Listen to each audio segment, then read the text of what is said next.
ಜೀವನದಲ್ಲಿ ಎಷ್ಟೇ ಕಷ್ಟ ಇರಲಿ, ಎಷ್ಟೇ ಸಾಲ ಇರಲಿ, ಅಥವಾ ಎಷ್ಟೇ ಲವ್ ಫೈಲೂರು ಅಥವಾ ಮಾನಸಿಕವಾಗಿ ಕುಗ್ಗೋಗಿದ್ರೆ ಒಂದೇ ಒಂದ್ಸಲ ಮಂತ್ರಾಲಯಕ್ಕೆ ಹೋಗಿ ಬನ್ನಿ. ಖಂಡಿತವಾಗಿಯೂ ಕೂಡ ನಿಮ್ಮ ಜೀವನವೇ ಬದಲಾಗುತ್ತೆ.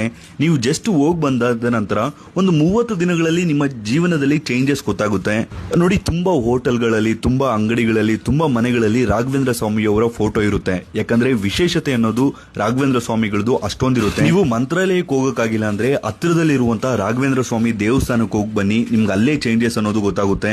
ಸೊ ನಾನು ಪ್ರತಿಯೊಬ್ಬರಿಗೂ ಕೂಡ ಏನ್ ಕೇಳ್ಕೊಳ್ತೀನಿ ಅಂದ್ರೆ, ಒಂದು ಸಲ ಆದ್ರೂ ಜೀವನದಲ್ಲಿ ಮಂತ್ರಾಲಯಕ್ಕೆ ಹೋಗಿ ಬನ್ನಿ. ಅದಾದ ನಂತರ ಪ್ರತಿ ವರ್ಷ ಅಥವಾ ಪ್ರತಿ 6 ತಿಂಗಳಿಗೊಂದ್ಸಲ ಮಂತ್ರಾಲಯಕ್ಕೆ ನೀವೇ ಹೋಗಿ ಬರ್ತೀರಾ. ಯಾಕಂದ್ರೆ ಮಂತ್ರಾಲಯ ರಾಘವೇಂದ್ರ ಸ್ವಾಮಿಗಳ ಪವಾಡ ಅನ್ನೋದು ಅಷ್ಟೊಂದಿದೆ. ಅಲ್ಲಿ ಹೋದ ನಂತರ ಸಹಜವಾಗಿ ತುಂಬಾ ಜನನ ಮಾತಾಡ್ಸಿದೀನಿ, ಎಲ್ಲರೂ ಕೂಡ ಪಾಸಿಟಿವ್ ಆಗಿ ಹೇಳಿದ್ದಾರೆ. ನನ್ನ ಸ್ನೇಹಿತರಿಗೂ ಕೂಡ ನಾನು ತುಂಬಾ ಸಲ ಹೇಳಿದೀನಿ, ಒಂದ್ಸಲ ಆದ್ರೂ ಮಂತ್ರಾಲಯಕ್ಕೆ ಹೋಗಿ ಬನ್ನಿ ಅಂತ. ನೀವು ಕೂಡ ಆದ್ರೆ ಮಂತ್ರಾಲಯಕ್ಕೆ ಹೋಗಿ ಬನ್ನಿ. ಅಥವಾ ನೀವು ರೆಗ್ಯುಲರ್ ಆಗಿ ಹೋಗ್ತಿದ್ರೆ ನಿಮ್ಮ ಜೀವನ ಮಂತ್ರಾಲಯಕ್ಕೆ ಹೋದ ನಂತರ ಯಾವ ರೀತಿ ಬದಲಾಯಿತು ತಪ್ಪದೆ ನಮ್ಮ ಕಾಮೆಂಟ್ ಬಾಕ್ಸ್ ನಲ್ಲಿ ಕಮೆಂಟ್ ಮಾಡಿ. ಮತ್ತೆ ಈ ವಿಡಿಯೋನ ಮಿಸ್ ಮಾಡದೆ ಎಲ್ಲರಿಗೂ ಶೇರ್ ಮಾಡಿ.